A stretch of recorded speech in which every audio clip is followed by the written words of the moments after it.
Bonjour, bienvenue à tous ceux qui se joignent à nous. Je m'appelle Ryan Smith et je suis le directeur des partenaires à EDC. Je serai l'hôte du webinaire d'aujourd'hui sur l'obtention de financement pour votre entreprise. J'aimerais tout d'abord souligner que nous vous parlons depuis le siège social de DC à Ottawa, qui est le territoire traditionnel non cédé du peuple algonquin Anishinaabe. Nous tenons à prendre ce moment pour approfondir l'appréciation de nos communautés autochtones où que nous soyons et pour nous rappeler notre dette commune envers les premiers peuples du Canada. Donc, si vous dirigez une entreprise et cherchez des moyens d'accroître vos ventes à l'extérieur du Canada, il y a de fortes chances que vous ayez besoin de financement. Au cours de la prochaine heure, vous entendrez des experts dans ce domaine qui vous donneront des conseils sur les différents types de financement disponibles et évidemment sur la façon de les obtenir. Tout d'abord, nous entendrons Florence Maswell. Bonjour Florence. Je pense que je devrais activer mon micro et dire bonjour Ryan, j'ai hâte de discuter avec vous et je suis ravie d'être là. Elle est directrice de compte à la Banque de développement du Canada ou BDC en abrégé. Florence a passé des années à évaluer des demandes de prêts. Elle est donc parfaitement placée pour donner des conseils sur la façon d'obtenir un financement.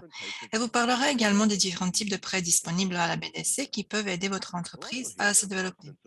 Aussi, nous aurons Constance O'Brien. Hey Ryan, thanks so much for having us. Bonjour, merci de l'invitation.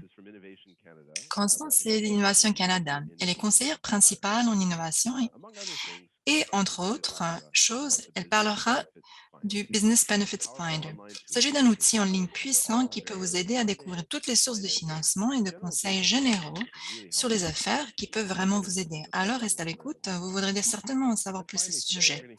Et enfin, nous allons entendre ma collègue Amanda Kovitz. Bonjour Amanda, bonjour Ryan, ravi de vous voir. Elle est directrice de compte principal à EDC et va vous présenter certaines des solutions financières que EDC offre et qui ont été spécialement conçues pour les entreprises qui souhaitent faire des affaires à l'extérieur du Canada. Beaucoup de ces solutions sont disponibles pour les entreprises par l'intermédiaire des institutions financières que nous appelons communément IF. Et si vous demandez pourquoi on ne dit pas banque, tout simplement, c'est parce qu'il y a une différence technique. Au Canada, il y a des restrictions par rapport à l'acceptation par des institutions financières des fonds, mais définitivement, elle peut prêter des fonds. Mais on va utiliser le terme banque pour justement inclure tout. EDC travaille donc en étroite collaboration avec les banques pour aider les entreprises canadiennes à faire des affaires sur les marchés internationaux. Il s'agit en fait d'un partenariat de très longue date. L'établissement d'une relation approfondie avec les banques est très important pour nous et devrait l'être pour vous aussi. Avoir une relation forte, ouverte et honnête avec votre banque est essentiel pour le développement de votre entreprise. Et le meilleur moment pour le faire, c'est le plus tôt possible. N'attendez pas d'attendre un point critique dans votre trésorerie ou vos besoins en capitaux. Prenez de l'avance et assurez-vous un accès rapide au fonds afin de pouvoir saisir l'opportunité qui se présente. Si je devais résumer la situation en amont, je dirais que tout est une question de confiance. Pour vous prêter de l'argent, votre banque doit vous faire confiance, doit se sentir à l'aise avec vous et doit être certaine que vous le rembourserez. Ils comprennent parfaitement qu'il y aura des obstacles. Ces 2 dernières années ont été incroyablement difficiles. Il est donc très important de maintenir la communication. Si vous pensez ou vous savez que vous allez manquer un paiement, prenez de l'avance. Prévenez votre banque et prenez de dispositions. Il ne faut jamais manquer un paiement en fermant les yeux et en espérant que personne ne remarquera. Ils s'en rendront compte, c'est sûr. En fait, si vous savez quelque chose se passera, gardez une communication avec votre banque. Je pense que vous aurez des questions sur la manière d'établir une meilleure relation avec votre banque. Alors, n'hésitez pas à nous les envoyer. En fait, si vous avez des questions quelconques sur le financement pendant le webinaire, vous pouvez nous les envoyer via la console du webinaire.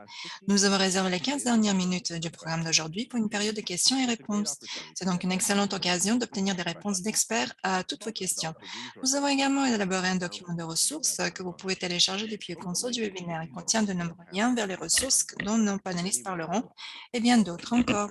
Alors n'hésitez pas donc, à consulter après le programme. Et ceci étant dit, allons-y. Alors, comme je mentionnais plus tôt, Florence fait partie de la BDC. Son rôle principal est de fournir aux entrepreneurs canadiens des prêts et des conseils d'affaires. Leur site web est rempli d'innombrables ressources. Alors, si vous ne les connaissez pas encore, Rendez-vous service et consultez certains des liens que sont inclus dans ce document de ressources. Alors, bienvenue à la mission. Florence, je suis ravie que vous ayez pu vous joindre à nous.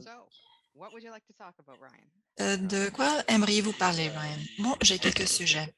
Je commencerai par ceci. Je sais que pour les banques, l'un des meilleurs moyens d'apprendre à connaître un client potentiel est de lire son plan d'affaires. Quelle est l'importance, qu'est-ce qu'il faut inclure dans le plan d'affaires quand vous essayez d'obtenir un prêt? Ben, c'est impératif pour les entreprises dans la phase de démarrage. Ce document donne l'occasion à l'entrepreneur de briller devant les partenaires. Ce plan va nous dire ce que vous faites, comment vous le faites et qui vous êtes, ce que vous faites et comment. Donc, c'est une entreprise qui va utiliser des devis et des factures. Ça va me permettre de comprendre ce que je vais financer et comment vous allez établir un budget. Donc, respecter son budget, c'est impératif. Un de mes documents préférés, c'est en fait la trésorerie, un flux de trésorerie de 2 mois. C'est ainsi que je vais voir les besoins. Vous allez entendre souvent que la liquidité, en fait, c'est ça qui est roi. Ça vous permettra de financer les capitaux si vous en avez besoin. Mais si vous êtes en affaires depuis 1 an et vous avez des états financiers, un plan d'affaires n'est pas nécessaire. Moi, je vais examiner votre rendement financier par ces états financiers. Je regarde votre crédit personnel et votre valeur nette. Je vous demande de préparer quelques paragraphes, évidemment, pour expliquer qui vous êtes, ce que vous faites et votre expérience est très important et vos prévisions. Ça, c'est suffisant pour que je sache si je m'intéresse à investir en votre entreprise. Si je décide de procéder avec le prêt, je vais demander d'autres documents mineurs comme des relevés bancaires, que vous prouviez votre identité. Vous savez que c'est tellement important avec toute la fraude qui se passe au monde. Je vais regarder le bail pour vos locaux et aussi des devis pour vos projets. Fantastique, merci Lawrence. Vous avez vraiment identifié ce qui doit être dans le plan d'affaires. Alors, sur ce sujet, selon vous, qu'est-ce qui différencie un plan solide d'un plan faible? Je veux dire, en supposant que les deux couvrent toutes les bases essentielles, est-ce que vous avez des conseils? Oui, je vois beaucoup de plans, j'ai vu beaucoup de plans d'affaires au fil des années. Il faut recadrer les questions. Il ne faut pas penser au plan d'affaires comme des espoirs ou des rêves. Ce n'est pas un document de rêve, mais plutôt un test pour savoir si votre entreprise que vous aspirez à créer, si vous êtes capable. Donc, comme dans un devoir, il faut traduire les idées en réalité. C'est presque comme une mise à l'essai. Donc, si vous comprenez vos opérations d'affaires et votre marché, eh bien, ce plan d'affaires va probablement se rédiger tout seul. La plupart des gabarits sont plein de questions et vont vous aider à formuler votre plan. Et lorsque vous arrivez à cette étape de votre plan, où vous êtes coincé parce que vous serez tout le monde allait contacter les gens de votre réseau, créer votre propre groupe de discussion. Aussi, un comptable vous aidera avec la composante financière. Et la planification est vraiment très importante parce que ça vous force à penser aux domaines dans lesquels vous n'avez pas beaucoup d'expertise, les choses auxquelles vous n'avez pas vraiment pensé. Souvent, les clients, ils attendent jusqu'à la fin, mais il faut vraiment passer plus de temps sur ces aspects de votre plan. Et ça va être un de vos outils d'apprentissage les plus importants. Ça peut être frustrant, mais de gérer ces questions peut vraiment être profitable, rentable plutôt. Donc, il faut penser à la croissance future. Ça va vous aider à faire croître votre entreprise. Une autre suggestion, vous pouvez peut-être présenter ce plan à vos proches et laisser leur poser plein de questions et intégrer cela dans votre plan.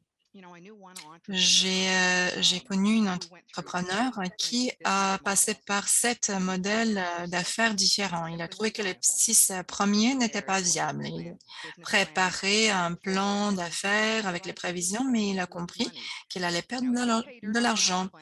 Bon, bah, il a réussi à créer une entreprise et une franchise et il a vendu pour beaucoup de profit quelques années plus tard. Donc le plan, un plan qui vous dit que vous n'êtes pas viable, c'est un excellent outil parce que ça vous empêche, vous et moi, de perdre des investissements. Donc, parlons de ce que cela comprend, un plan solide. Vous allez avoir un survol de votre entreprise et sa place sur le marché. Donc, le plan de vente et de marketing, les stratégies que vous allez utiliser pour cibler vos clients. Il faut vraiment connaître ses clients. C'est un groupe spécifique d'individus qui ont besoin de votre service ou de vos biens ou services. C'est important de le savoir. Il ne faut pas faire du marketing auprès du monde entier. Le budget doit être ciblé pour attirer les clients avec les besoins en particulier. Sinon, vous gaspillez des fonds de marketing et on n'aime pas ça. Et un autre plan dont il faut parler, ce sont les ressources humaines. Ce plan va détailler vos employés, ressources humaines, politiques et procédures. Alors aujourd'hui, notre monde est en pénurie de la main-d'œuvre. Certains disent que c'est même une crise. Alors, d'attirer, recruter et retenir les meilleurs talents, c'est toujours une priorité. Parfois, les entreprises doivent fermer les portes temporairement, de manière permanente, parce qu'ils n'ont pas euh, les effectifs nécessaires. Donc, il faut revoir ce plan régulièrement. Le plan d'action, c'est le calendrier d'activités pour les 2 3 prochaines années. Vous pouvez préparer un calendrier pour une chronologie, puis il faut multiplier par 3. C'est bien documenté pour les entreprises en démarrage que ça prend 3 fois plus que prévu pour faire presque tout en affaires. Vous avez un résumé exécutif, donc c'est un document d'une page qui va être au début de votre plan, qui explique pourquoi vous cherchez un financement avec une brève explication de vos opérations commerciales. Et mon document préféré dans un plan d'affaires, c'est l'annexe financier. Donc, ce sont les chiffres qui vont étayer ce que vous proposez. Encore un point pour résumer, si vous êtes coincé, créez une page de remue-ménage, notez-le par point vos idées. C'est pas indiqué que nulle part qu'un plan doit être un roman. Vous pouvez aussi procéder par points. Merci, c'est beaucoup de détails, Florence. C'est très détaillé. Un dernier point pour ce segment, les plans d'affaires. Pouvez-vous nous parler des ressources en ligne disponibles à BDC en matière d'élaboration de plans d'affaires? Ah oui, certainement. Nous avons une trousse d'outils pour les entrepreneurs en ligne, donc à bdc.ca. Vous allez chercher les outils ou les ressources pour entrepreneurs. Sur le site web, vous allez trouver potentiel d'entrepreneurs, évaluation. Là, vous avez un guide pour savoir si vous avez vraiment ce qu'il faut, cette passion pour être un entrepreneur. Évidemment, il y a le gabarit dont on a parlé, aussi des indications sur comment obtenir un prêt. Il y a une calculatrice, des conseils sur les locaux, acheter ou louer, et aussi le cours de base. C'est vraiment facile à suivre. Fantastique, merci Florence. Donc, on va changer de sujet maintenant un petit peu. Peut-être pouvez-vous nous donner un aperçu des différents types de financement offerts par la BDC? Oui, bien sûr. Je peux l'organiser de différentes façons. Mais parlons de l'âge de l'entreprise et développement. Donc, c'est ça qu'il faut commencer. Donc, avec moins de 12 mois d'opération ou de fonctionnement, donc 20 000 pour les entrepreneurs ou c'est un partenariat de prêt. C'est qui existe depuis longue date. Moi, je suis arrivée à la banque il y a 20 ans et c'était le CYBF. Donc, c'est la Fondation canadienne d'affaires. Donc, c'est pour les jeunes entrepreneurs en bas de 39 ans. Il n'y a pas tant d'emphase sur le crédit personnel ou la quantité investie, mais on apprécie que les jeunes entrepreneurs n'ont pas souvent autant de fonds pour investir. Ils n'ont pas le dossier de crédit comparativement aux entrepreneurs matures. Il y a une garantie personnelle et aussi il y a un composant de mentorat qui est gratuit. Donc, certaines entreprises de démarrage qui sont plus complexes et qui ont besoin de plus que 60 000 on peut regarder en dehors de ce programme. Donc, on n'est pas limité par cette quantité. La plupart de prêts a besoin de 2 ans de résultats ou 2 ans. Mais des propriétaires avec une bonne valeur nette, on peut souvent offrir des prêts plus importants pour les entreprises qui fonctionnent depuis plus de 12 mois, mais moins de 24 mois. Il n'y a pas de limite sur la quantité qu'on peut financer, mais ça dépend du rendement à faire et ce qu'on finance. Alors, ces prêts peuvent être garantis et non garantis. Non garantis sont accompagnés d'une garantie personnelle. Donc, il faut avoir un bon dossier de crédit pour quand on a besoin de connaître vos habitudes de remboursement. Aussi, les prêts pour la croissance et le fonctionnement. Donc, il n'y a pas d'actifs concrets. Ça, c'est un exemple d'un prêt non garanti. Aussi, la carte de crédit personnelle a une garantie personnelle. Mais on n'utilise pas votre maison comme garantie, comme un actif. Donc, il y a une note de promesse. J'aimerais profiter pour vous dire qu'on ne peut pas souligner assez quel point c'est important votre crédit personnel, votre dossier personnel. C'est vraiment une mesure de vos habitudes de remboursement. C'est important de payer toujours à temps. Parce que 7 ans de rapport, c'est vraiment une période longue. Si il y a de l'équipement, des camions, des bâtiments, je vais je vais faire une entente ou une hypothèque qui permet à la BDC d'avoir une charge sur ses actifs. Le prix est meilleur parce qu'on a un actif concret. Par exemple, votre hypothèque personnelle, une charge sur votre maison. Si vous ne payez pas votre hypothèque, la banque qui vous a financé peut saisir votre maison pour récupérer les pertes sur le prêt. Et aussi, la BDC ne prend pas les actifs personnels comme garantie. Donc, ce genre de financement garanti et non garanti ou des demandes vont être vérifiées par des gestionnaires de compte comme moi et nous allons l'envoyer à quelqu'un qui va autoriser. Alors, on a une solution simplifiée qui pourrait intéresser l'auditoire. Si vous avez 24 mois de résultats de vente en continu, vous avez besoin de moins de 100 000 nous avons des prêts en ligne pour lesquels vous pouvez faire une demande en remplissement formulaire. Donc, on va regarder, on peut le faire pour l'équipement et d'autres achats. Donc, ce sont non garanties parce que la seule garantie qu'on a, c'est la garantie personnelle. Si vous voulez connaître mieux notre plateforme de prêt, vous pouvez me contacter directement. Je vais fournir mes coordonnées dans le document de ressources. Je vais vous inscrire dans le système. Je vais vous expliquer le processus et vous transmettre des documents, des guides et vous donner des conseils pour la demande. Et ça va accélérer le processus. Mais une mise en garde.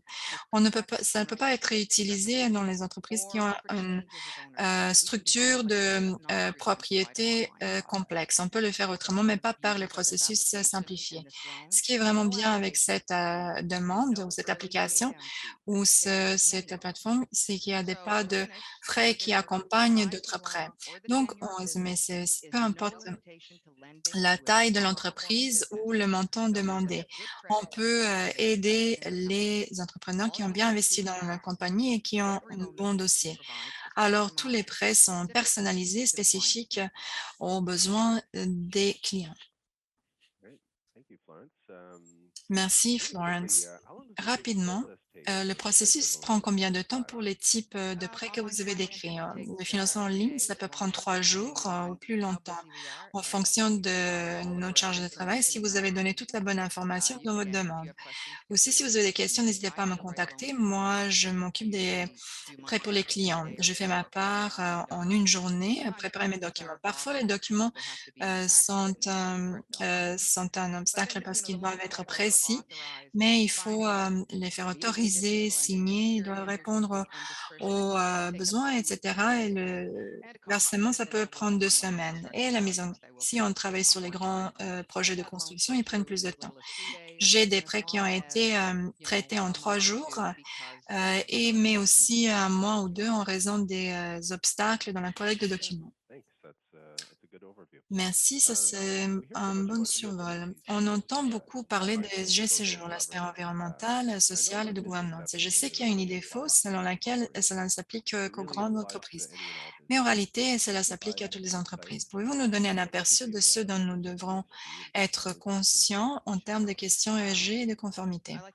Oui, bien sûr, j'aimerais le définir d'abord. Donc, la gouvernance corporative est la pratique d'assurer que l'entreprise se comporte de manière transparente, ouverte, dans toutes ses négociations, toutes ses activités. Ce n'est pas la responsabilité seulement des propriétaires, mais aussi des employés. Alors, la BDC s'attend que les propriétaires respectent les codes de droits de la personne, les codes de travail, de l'environnement, les normes anticorruption et aussi en ce qui concerne les activités illégales, que l'entreprise ne va pas promouvoir la violence ou discriminer, inciter la haine, donc discrimination fondée sur le sexe, la race, le handicap mental ou physique ou autre. Ce qui est très important, qu'elle ne dissémine du contenu sexuellement explicite. Une entreprise ne doit pas avoir plaidé coupable ou condamné pour fraude ou évasion fiscale. Donc, il faut répondre à un questionnaire, il faut répondre à toutes les questions. Ça doit être signé avant qu'on va même penser à un prêt. Okay. Intéressant. Well, thanks for that, Florence. Alors, merci That was great. Florence, c'était Take génial. this quick moment here to J'ai profité quickly de remind our cet viewers instant pour that any rappeler questions that they à have, l'auditoire Florence, d'envoyer via vos the text. questions à Please feel Florence. free to On va text me peut-être, those to Florence j'ai une for the excellente Q&A panel question later pour la on. période des questions, Thanks Florence. again. On va le garder pour tout à l'heure. Over Merci to encore. On va passer maintenant Hi, à Constance. Constance. Hi, Ryan. How are Bonjour. you? Bonjour, Ryan. Comment Thank you so allez-vous? much. Ça va bien, merci. Thank you for having me. Merci de l'invitation. Great. We'll jump Super. in. Alors, Constance, our Constance, webinar is focused on bien que notre finance. webinaire soit However, axé I sur know le that some of these financement, je sais questions qu'Innovation Canada n'est pas more seulement than just impliqué dans ce maybe a domaine. quick overview of the Pouvez-vous nous key donner un services bref that you provide? aperçu des principaux services que Yeah, vous for offrez? sure. Oui, So absolument. Innovation Canada Donc, is Innovation a subsection Canada of est une Basic sous-section Science and Economic des Development. innovations, sciences et And it serves as our gouvernement support for fédéral. innovationists. On cherche à appuyer les innovateurs, les entrepreneurs à faire leurs affaires, donc à And we mettre en do that échelle leurs in a couple different activités. ways. On le fait de We différentes offer façons. funding On programs offre des programmes de through financement the Global Innovation comme Series, which is possible les, to you and groupes, to the participants here les today. groupes d'innovation, donc les The Future super Innovation clusters, Fund le fonds and d'innovation other options stratégique, programs. fonds stratégique We also d'innovation, ou provide some tools on a for aussi des outils businesses and personnalisés comme individuals as well l'outil de as recherche business owners have de different débouchés d'affaires et permits, aussi regulations, pour and les permits permis, les règlements ou toutes les associated exigences de with cette nature qui sont business. associées And we do that aux alongside activités de industry l'entreprise. services like Future Et les Innovators services de conseil comme le service to support those d'innovation entrepreneurs in accélérée où je navigating travaille, these on aide programs les and keeping up entrepreneurs with the à latest comprendre les innovation. programmes et les mettre en contact avec les bons When we look partenaires. across Si on government, regarde dans le so gouvernement, en fait, agencies fédéral, span across municipal Canada. ou There provincial au are Canada, hundreds il of y a des different programs, centaines de typically programmes specific gouvernementaux qui sont industries, pour which is les really entreprises, helpful when qui answering peuvent aider questions like that. énormément But si on for les utilise au bon moment. Mais évidemment, les independent entrepreneurs et les organizations who innovateurs, are s'ils ne based peuvent in pas les Canada. trouver, ils ne peuvent pas en So profiter. the Business Benefits Fund Donc, team and my team l'outil de recherche actually et mon équipe à truly ces change services de manufacturing. croissance accélérée sommes là pour ça. Okay, interesting. Thank you, Constance. I Merci, did hear you use the Constance. word funding and Vous avez fundraising utilisé le mot le in your last financement response, and I know there are some et ils distinctions sont parfois but they're quite interchangeables. different Ils sont très between différents. Pouvez-vous nous can you explain expliquer a quelles little sont bit les about différences? funding and financing? Yeah, for sure. So, I mean, at a very basic Évidemment. level, Donc, à la base, chaque entreprise, chaque organisation a besoin d'argent pour répondre aux exigences de cette requires organisation. capital. Donc, il faut avoir du Ideally, it's capital. going to be Idéalement, coming ça va from être each optimisé bucket funded de ces differently. différents And they come at euh, different fonds. times. Et il y a So, différentes traditionally, modalités. Si on the on credit pense au side, you'll financement, donc typically des see prêts du structures côté that privé, generate donc capital from c'est revenue streams, du flux qui investment provient grant des revenus ou des opportunities across a investisseurs qui vont tax avoir des association. chèques pour And avoir then des parts on dans the government side, l'entreprise ou du we have côté du grants gouvernement, and on pense charitable aux contributions provided through the subventions ou des business contributions to subsidize or remboursables pour incentivize your offrir des incitatifs à l'entreprise pour des activités que le gouvernement veut appuyer dans l'économie. Par exemple, les contributions aux compagnies qui font de la recherche et le développement ou des brevets ou la transformation numérique dans leurs activités ou qui exportent vers de nouveaux marchés. Du côté préfinancement, sont d'autres institutions financières et les banques comme mes collègues à BDC, EDC et d'autres agences gouvernementales qui sont remboursables généralement, mais pas toujours, avec un intérêt, avec des intérêts plutôt.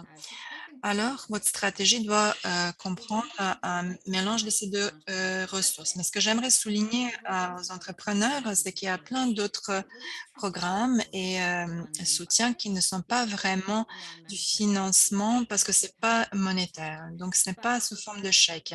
Mais peu importe, ça peut être vraiment précieux et beaucoup aider les entreprises dans leur croissance. Donc, on peut y accéder par des recherches sur les marchés ou des conseils sur vos brevets ou vos protocoles de sécurité ou même des conseils sur la manière de réussir sur un marché d'exportation. J'encourage les entrepreneurs et les équipes de finances d'explorer toutes les possibilités qui existent des deux côtés, parce que même si c'est même sous forme de chèque. Great. Thanks for clarifying this. Merci de cette précision, c'est super. To anyone here watching the webinar and thinking, Si maybe vous my company regardez le could webinaire et vous benefit demandez from Canada, ce feel que free to j'ai besoin de savoir plus sur Innovation Canada, quelle est la meilleure façon de le faire? C'est en fait notre site web Innovation Canada. Je sais qu'il y a un lien dans les documents de ressources et c'est là que vous allez voir l'outil de recherche. C'est vraiment le meilleur endroit pour commencer. Alors, c'est un outil qui a été récemment créé et qui, en fait, mène tout ce que le gouvernement offre à l'échelle nationale, provinciale ou municipales, même les organisations sont but lucratif. Donc, vous pouvez vous rendre sur le site et répondre à quelques questions. C'est facile à suivre. Vous allez avoir une liste de soutien qui pourrait aider votre entreprise dans sa croissance. Et c'est là que vous allez voir le détail de services de croissance accélérée et les autres services offerts par les fantastic. conseillers en Could you just innovation walk us through a Canada. typical experience? Alors, Say I'm advocating for my company si vous pouvez nous relative expliquer, to par exemple, dans le domaine de l'emballage, l'alimentation, qu'est-ce que ça donne? Par exemple, pourrez-vous nous démontrer une expérience? Si vous voulez regarder ici sur la console, vous pouvez suivre. C'était conçu pour être facile, intuitif et rapide. C'est presque comme une histoire d'aventure. Vous allez utiliser donc vous allez faire votre choix. Donc, votre entreprise, Ryan, nous allons commencer par le type de soutien, les programmes que vous cherchez à explorer et quels sont les genres d'activités de votre entreprise. Donc, ça peut être recherche et développement, vente à l'international, augmenter le capital ou augmenter la productivité, recrutement et formation des employés ou même réduction de la pollution et l'augmentation de l'efficacité énergétique, ce qui peut vraiment aider dans ce cas-ci. Et ensuite, on va regarder les secteurs dans lesquels vous travaillez. Pour vous, Brian, on va donc c'est technologie propre et dans la fabrication et l'impression du papier et du bois. Et là, vous allez ajouter le nombre d'employés, si vous êtes incorporé, si vous êtes un organisme à but lucratif ou pas. Et là, vous allez donc, si vous êtes entrepreneur, tous les programmes qui sont disponibles pour des femmes, des jeunes, les personnes autochtones, les Canadiens noirs, ou les personnes LGBTQ de plus, etc. Et là, vous avez fini. Vous allez cliquer sur le bouton vert, voir vos résultats. Le système va donc filtrer les options et vous présenter donc une liste assez exhaustive de tous les programmes qui pourraient être disponibles pour vous. Et du début à la fin, ça vous prendrait comme so moins de you 10 guys got a minutes. whole bunch of C'est options to incroyable. build into your J'ai plein successful d'options. Bon, I've j'ai got a tout mis ça, long donc j'ai une list longue here. liste I just d'options submitted. Now what? que je dois envisager. Alors, How do que I faire get started? maintenant? Comment pouvez-vous Where m'aider do I à go from passer here? à l'étape suivante? Oui, donc il y aura une tonne d'options. Et ça peut être des programmes de financement ou des options de financement pour vos affaires et aussi des crédits d'impôt qui sont disponibles pour vous.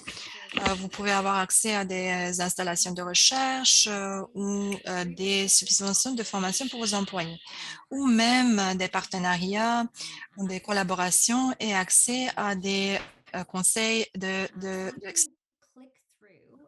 Vous pouvez cliquer et obtenir les informations sur toutes ces options avec le site et vous pouvez voir quelles sont les exigences, les limites pour faire les demandes et à quoi ça ressemble également.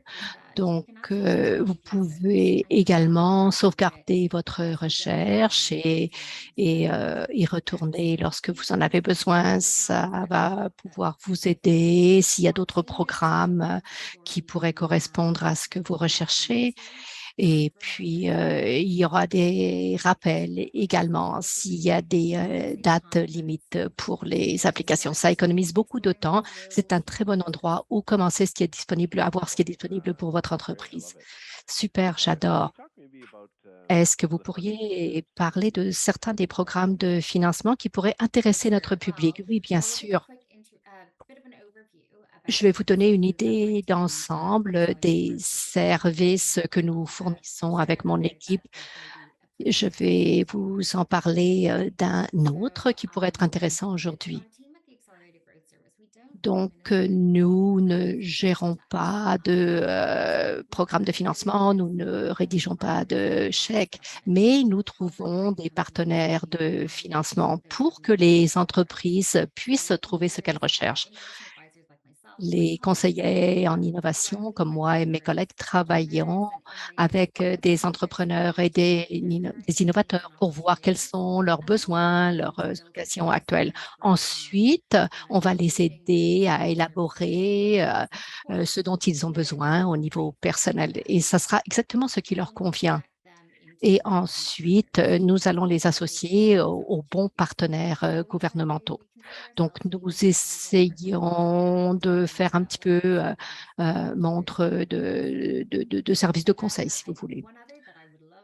Autre chose que je voudrais souligner ici et qui a été lancé plus tôt, c'est le programme d'adoption numérique. Et donc, ce programme canadien qui s'appelle CIDAP en anglais, nous adorons les acronymes ici au gouvernement. Ça a été lancé plus tôt cette année et ça fournit du financement aux petites et moyennes entreprises pour ceux qui désirent faire du commerce en ligne. Et donc, il y a deux volets, dépendamment de votre entreprise et de où elle se trouve. Ce programme de subvention peut fournir 2 400 $ de micro-subventions pour appuyer les projets en commerce électronique pour adopter, approuver votre site web ou d'autres expériences électroniques. Pour les entreprises qui sont un peu plus avancées, elles peuvent avoir accès à 15 500, à 1 500 $ par an pour avoir d'autres possibilités pour leur entreprise. Ils peuvent avoir 7 300 $ pour appuyer le travail. Donc, c'est un très, très bon programme et c'est encore à améliorer parce que nous avons c'est un partenariat avec BDC et donc il y aura un accès jusqu'à 100 000 $ de financement pour mettre en œuvre ce plan. Donc, vous pouvez faire un signer et examiner ceci. Très intéressant. Merci beaucoup, Constance. Merci. Un petit rappel, vous allez trouver un lien vers le Business Benefit Finder et d'autres programmes dans notre document de référence. Je regarde à ma droite et il y a beaucoup de très, très bonnes questions pour les 15 dernières minutes de cette émission. Ensuite, nous allons passer à Amanda. Bonjour Amanda. Bonjour Ryan. J'ai mentionné plus tôt que EDC travaillait en partenariat avec des banques. Pouvez-vous nous en dire un petit peu plus à ce sujet? Oui, bien sûr. lorsque je pense à notre partenariat, c'est le travail d'essayer de rendre ça facile pour les entreprises canadiennes afin qu'elles fassent des affaires sur le marché international. Nous avons élaboré des solutions pour appuyer la croissance des entreprises à l'extérieur. C'est beaucoup plus risqué de travailler à l'extérieur qu'au Canada. Donc, si on veut que les entreprises puissent s'établir dans les exportations, nous essayons de les aider. Je vais passer ça dans un petit peu plus de détails dans un moment, mais c'est comme ceci que nous travaillons ensemble. D'accord? Très intéressant. J'ai hâte d'avoir plus de détails. Je sais que c'est évident pour nous, mais tout le monde ne comprend pas ce qu'est un exportateur. Pouvez-vous nous aider à définir ce terme? Oui, Ryan, j'adore cette question. J'ai déjà écrit un blog sur ce sujet. Nous parlons d'exporter des biens, quelque chose qu'on peut mettre dans un avion ou un bateau. Mais c'est plus facile de dire exportateur. La destination, bon, n'est pas que cela, et c'est beaucoup plus large. Nous pensons à l'exportation de l'expertise ou des connaissances. Nous avons déjà tout ceci au Canada, mais souvent, nous demandons aux entreprises de voir à qui ils envoient leurs factures. Et quelquefois, les factures étaient envoyées aux États-Unis ou en Europe et peut-être que vous exportiez et que vous ne le saviez même pas. Donc, chez EDC, nous reconnaissons que beaucoup d'entreprises sont des exportatrices indirectes. Et donc, l'exemple le plus flagrant, c'est dans l'industrie automobile. Nous savons que nous ne pouvons pas nous permettre les voitures que nous faisons ici, mais bon, souvent, on peut être se qualifier comme exportateur indirect. Aussi, si vous avez des contrats ou quoi que ce soit durant les 12 prochains mois, c'est vraiment un très bon moment de commencer à parler avec EDC. On va peut-être pouvoir vous aider à l'avenir. Merci, très bonne réponse complète. Il y a beaucoup de solutions EDC et nous avons inclus des liens vers plusieurs d'entre elles dans le document de référence. Amanda, est-ce que vous pourriez commencer par en examiner une qui est probablement la plus pertinente et la plus utile pour la majorité des entreprises? Oui. Si vous me connaissez, vous savez que j'aime beaucoup la question de l'assurance. Alors, pourquoi c'est si important? Tout d'abord, d'habitude, c'est l'actif le plus important pour l'entreprise et ça doit être protégé. Tout ce qui est aux ennuis, c'est encore plus difficile si ce n'est pas payé à temps. On ne peut pas aller voir quelqu'un en personne. Avec l'assurance crédit de l'EDC, vous pouvez récupérer 90% de la valeur des factures si elles ne sont pas payées. Je sais que beaucoup de mes clients appellent ça ma protection bon, pour dormir tranquille la nuit. Nous avons beaucoup de manières de couvrir certains de vos éléments à recevoir. C'est également un très, très bon outil de vente. 80% du commerce international est fait de façon ouverte. Alors, en quelques clés qu'on peut voir, quelles sont les choses qui sont couvertes. Si vous pouviez vous asseoir à la table de négociation avec votre client en sachant que vous pouvez avoir des termes beaucoup plus longs, parce que lorsqu'il y a des termes ouverts, c'est à peu près 40% de plus. Alors, qu'est-ce qui se passe? Bon, il faut aller voir votre banque et ça, c'est la raison numéro 3 pour laquelle je recommande l'assurance crédit. C'est la paix de l'esprit pour votre institution financière. Si cette assurance crédit est en place, c'est beaucoup moins risqué pour eux de vous appuyer. Il peut également augmenter le montant d'argent avec lequel ils peuvent garantir vos comptes recevables. Alors, très, très bien. À part l'assurance crédit qui peut vraiment vous aider, est-ce qu'il y a d'autres manières pour avoir accès à plus de fonds de roulement? Nous avons des manières très intéressantes de partenariat avec les banques. Ce que nous faisons, c'est un programme de garantie des exportations. C'est une garantie sur un prêt. Il y a tellement de manières de l'utiliser pour les contrats d'exportation qui s'en viennent pour acheter de l'équipement en capital ou alors d'ouvrir des usines ou des bureaux de vente à l'étranger. Donc, toutes ces possibilités sont infinies.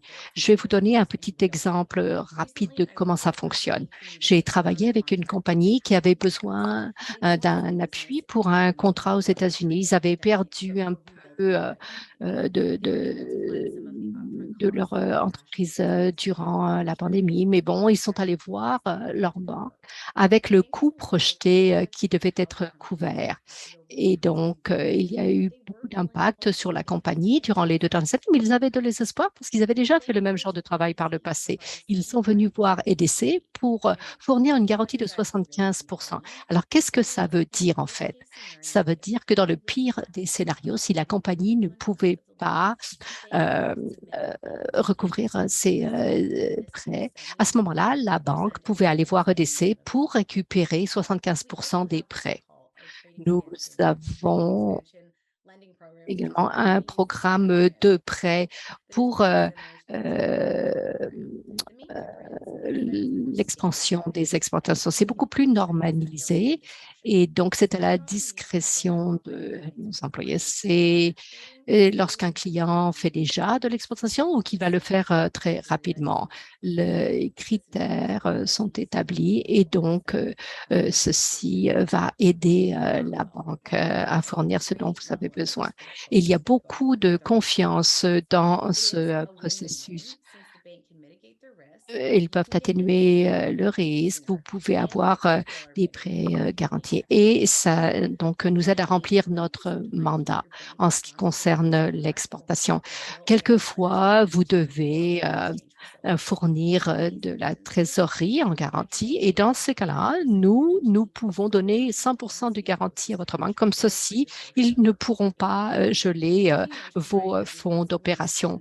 Vous avez mentionné qu'on a des liens dans le document ressources. Donc, si c'est un scénario dont vous avez fait l'expérience ou nous pensons que ça, vous pensez que ça peut être arrivé, il faudrait que vous nous contactiez et que vous consultiez ces ressources. Merci beaucoup. Dernière question. Nous sommes peut-être une minute en retard. Pourriez nous donner un exemple d'une entreprise avec laquelle vous avez travaillé au fil des ans et nous dire comment ces solutions l'ont aidé à se développer? Ça, c'est la meilleure partie du travail que je fais. Je vois beaucoup d'histoires de réussite. Je vais en choisir une, même si j'en connais des centaines. Il y a une compagnie avec laquelle je travaille. Ça fait à peu près 5 ans que je travaille avec eux. Ils vont fêter leur anniversaire de 10 ans avec EDC. Ils vendent des équipements de santé, de sport. Et nous savons que Walmart, c'était un de leurs plus gros clients. Ça, c'est très, très, très bien, mais ça peut poser un défi lorsqu'on doit payer les fournisseurs tout de suite. C'était un gros enjeu pour eux parce que, bon, certaines des commandes étaient reçues le vendredi noir et donc, ça, ce n'était pas ce qui était permis par leur banque. Alors, ce que les EDC et la banque ont fait, c'est qu'on a utilisé le programme de garantie et donc, on a soumis une certaine ligne d'opération et ils pouvaient soumettre le financement selon ce qui était prévu. Et donc, une fois qu'ils ont été payés par Walmart, ils pouvaient l'appliquer à cette ligne. Et donc, c'était à peu près 120 jours, mais peu importe ce que Walmart définissait, il fallait pas avoir à négocier quelque chose à chaque fois. Donc, comme ceci, il y a des augmentations garanties. Quelques années, nous avons dû le faire, mais lorsqu'on augmente le montant chaque année, maintenant que la banque soutient les volumes requis par Walmart, bien sûr, durant la pandémie, il y avait des programmes d'exportation qui ont fermé. Donc, il y avait énormément de demandes dans le marché. Donc, je suis très heureuse de dire que lorsque nous travaillons avec eux, qui sont passés d'une compagnie de 8 millions à une compagnie de 50 millions. Oui, c'est très impressionnant. Merci beaucoup d'avoir partagé ceci. Maintenant que nous avons terminé avec les questions aux panélistes, c'est aux questions du public. J'ai beaucoup de questions. Je vais essayer de rassembler les questions qui s'adressent à tous les panélistes. Si nous ne répondons pas à votre question, ne paniquez pas. Nous ferons un suivi avec vous après l'émission. Donc, en voici une pour commencer. Donc, Amanda, c'était vous la dernière à présenter. Je vais vous poser la première question. D'accord? Je vais la lire. Ça dit, ma compagnie a été approchée par une compagnie de Hong Kong. Ils veulent négocier une grande commande de mes produits pour 100 000 euros. Ma compagnie est petite. C'est la plus grosse commande que nous avons jamais reçue. Et ça nous demandera d'établir une certaine échelle. Est-ce que je peux utiliser la commande pour obtenir du financement pour pouvoir financer cette commande de matière brute? Et comment est-ce que je peux faire ça avec ma compagnie? Ça, c'est vraiment parfait. C'est l'exemple que j'avais donné. C'est ce que le client avait fait. Ils avaient fait ça avec leur banque. C'est la chose la plus importante comme première étape. Il faut que tout le monde soit autour de la table. Amenez tous les partenaires auxquels vous devrez parler pour qu'ils puissent parler de la manière dont vous voulez que ce contrat fonctionne. Bon, pour la deuxième partie de votre question, oui, c'est très intéressant. Maintenant, nous voulons parler de légitimité. L'autre avantage que vous avez avec l'assurance crédit EDC, qu'est-ce qu'il y a un portail pour voir si on peut vous appuyer. Nous faisons de la diligence en arrière-plan pour nous assurer que ce sont des compagnies légitimes qui vont pouvoir vous rembourser. Et c'est comme ça qu'on établit notre niveau de confiance. Donc, il faut vraiment pouvoir couvrir ce contrat. Et c'est comme ça, c'est un petit peu une vérification à l'envers. Très bien, merci beaucoup, Amanda. Nous allons passer à la question numéro 2. Constance, c'était pour vous. Est-ce qu'il y a du financement disponible pour une entreprise qui démarre avec aucune vente? Et ça serait dans l'industrie des logiciels. Oui, ça, c'est une très bonne question. Je l'entends beaucoup, en fait. Et je vais vous n'allez peut-être pas être très heureuse de la manière dont je vais répondre, mais la manière dont j'y pense, c'est que sans en savoir un petit peu plus sur votre compagnie, je ne sais pas ce pourquoi vous serez admissible ou non. Alors, je vous encouragerais à avoir cette approche, voir quelles sont les activités que vous allez, auxquelles vous allouez du temps, du capital, des ressources durant les 6 à 12 prochains mois, que ce soit de protéger le pays que vous avez élaboré? Est-ce que vous allez engager des développeurs ou des gens en vente et marketing? Est-ce qu'il y a un plan d'exportation pour la croissance? Ou même de faire de la recherche-développement. Donc, il y a plusieurs programmes qui vont aider avec une contribution ou avec des conseils d'experts. Et comme ceci, vous allez voir quels seront les coûts encourus. Donc, vous pouvez utiliser l'outil de recherche Business Benefits Finder et vous verrez exactement ce dont vous avez besoin durant les 6 à 12 prochains mois. Donc, à ce moment-là, ce sera beaucoup plus facile d'identifier les programmes ou le soutien qui serait à votre avantage. D'accord, merci beaucoup, Constance. Florence, une super question pour vous. Vous en avez déjà parlé un peu plus tôt, mais c'est vraiment pertinent. Pourquoi, lorsqu'une compagnie est enregistrée, pourquoi est-ce que la banque relie l'approbation à vos finances personnelles? Bon, ça a été fait dans les années 70 lorsque les compagnies ont commencé à s'enregistrer. Donc, les compagnies étaient vues comme une entité légale séparée, dont ces entrepreneurs intelligents, c'est qu'ils faisaient ces entités inscrites et ils faisaient ça, bon, et ils faisaient faillite parce qu'il n'y avait rien, aucun lien avec leurs dépenses personnelles. Donc, Si vous retirez des bénéfices, c'est votre entreprise. À ce moment-là, vous êtes engagé au niveau personnel. Si je finance quelque chose où il y a une sécurité comme un immeuble, je prendrai une petite garantie personnelle de 15%. Il faut qu'on ait une sécurité par contre. Voilà, j'ai bien compris. Merci. Question suivante. Elle est un petit peu difficile, Amanda. Je vais vous la passer. C'est très, très particulier. Ça, ce sont les meilleures questions. Et il y a beaucoup de sujets auxquels on peut s'attaquer. Quels développements de produits sont intéressants pour EDC et pour des pays où le client est le gouvernement comme Cuba, Trinidad, Tobago, etc. Donc, bon, ce sont des marchés pleins de défis. Qu'est-ce qui se passe avec les recevables et l'assurance? Donc, voilà, il y a beaucoup de choses dans cette question. Oui, nous avons différentes manières de nous attaquer aux besoins du client. C'est toujours ce qui est important lorsqu'on démarre la conversation.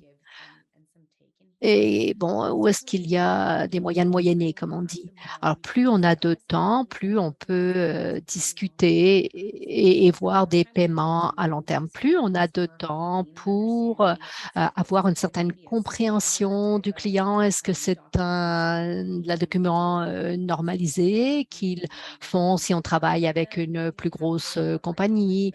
Peut-être qu'on a un peu de connaissances d'entreprise sur eux. Mais ce qui est intéressant sur cette question, lorsqu'on parle de travailler dans des marchés difficiles, oui, il y a des pays avec lesquels nous ne pouvons pas faire d'affaires et ce n'est pas forcément une décision d'affaires de notre part, mais c'est également la collaboration avec le gouvernement du Canada. Il y a des pays qui ont des sanctions qui ont été désignées contre elles. Donc, il faut vraiment faire attention. Le monde est très, très grand et on peut faire de très, très bonnes affaires, mais nous voulons nous assurer que nous vous dirigeons dans la bonne direction. L'autre ressource que je signalerais, c'est qu'on pourrait collaborer, j'ai oublié l'acronyme, mais le CCC. Quelquefois, il y a des possibilités. Vous pouvez vendre votre contrat à une entité gouvernementale canadienne et ils peuvent vous aider. C'est moins commun, ce n'est pas quelque chose que nous voyons tous les jours, mais il faut vraiment rassembler tout le monde et voir quels pourraient être les termes et conditions et si c'est vraiment faisable ou non. Et dernier point, si vous examinez quelle est l'industrie, Constance m'envoie ça. C'est la corporation financière canadienne. Bon, l'industrie. Florence avait mentionné, et donc, lorsqu'il y a des contrats, il faut vraiment que ça amène des avantages aux gens qui sont dans ce marché. Est-ce que j'ai raté une partie de la question? Je sais qu'il y avait deux parties. Est-ce qu'il y a quoi que ce soit que j'ai omis? Non, je crois que c'était un très bon point. Ce que je dirais, c'est que les informations, vos coordonnées sont signalées ici. Et vous pouvez toujours m'écrire aussi si vous avez besoin d'autres informations. Merci beaucoup, Amanda. Question suivante. J'en ai une pour Constance et Florence. La question est simple. BDC, dans la fabrication, non, ce n'est pas factoring, c'est les raisons pour lesquelles nous ne fournissons pas de financement, c'est qu'il y a déjà beaucoup de vendeurs qui le font sur le marché. C'est aussi simple que ça. Merci, Florence. Et pour ceux qui n'avaient pas, qui ne connaissent pas ce terme, là, c'est lorsqu'on vend la liste des produits recevables et ce sont eux qui font la collection. C'est un peu comme une agence de collection. Bon, une vente n'est pas une vente jusqu'à ce que l'argent soit dans vos poches. Donc, il faut vraiment être très confiant par rapport aux termes et conditions que vous avez lorsque vous donnez du crédit. Lorsque vous permettez à quelqu'un de payer, avec des termes et conditions, 30 jours selon le reçu de la facture. Il faut vraiment avoir confiance parce que vous n'êtes pas la banque et c'était très, très difficile de financer les achats de quelqu'un d'autre. Mais nous ne faisons pas ça. Merci beaucoup, Florence. Constance, la prochaine question est pour vous. Est-ce qu'il y a des représentants en innovation qui sont disponibles pour des conversations un par un? Parce qu'on n'a pas forcément le temps de faire les recherches. Oui, bien sûr, c'est ça ce que nous faisons. Et c'est ça ce que nous faisons dans le service de croissance accélérée. Nous avons des représentants dans tout le Canada. Il y a des liens, vous pouvez voir ça dans le lien ressources et nous allons l'inclure dans ce qui vous sera envoyé après le webinaire et vous pouvez aller en ligne et vous pouvez trouver toutes nos équipes dans tout le Canada. Il y a tous les endroits où ils travaillent, la distribution géographique, et vous pouvez entrer en lien avec eux. Vous allez trouver le conseiller qui est présent dans votre région. Donc voilà, ou alors vous pouvez parler à notre centre d'appel et nous aurons les détails de ceci pour vous. Amanda pourra vous mettre en contact avec la bonne personne. Amanda, j'ai plusieurs questions sur le même thème.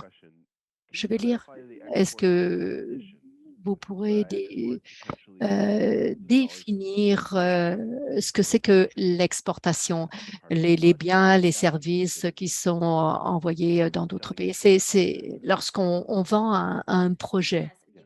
Oui, oui, c'est parfait. Merci beaucoup, Ryan.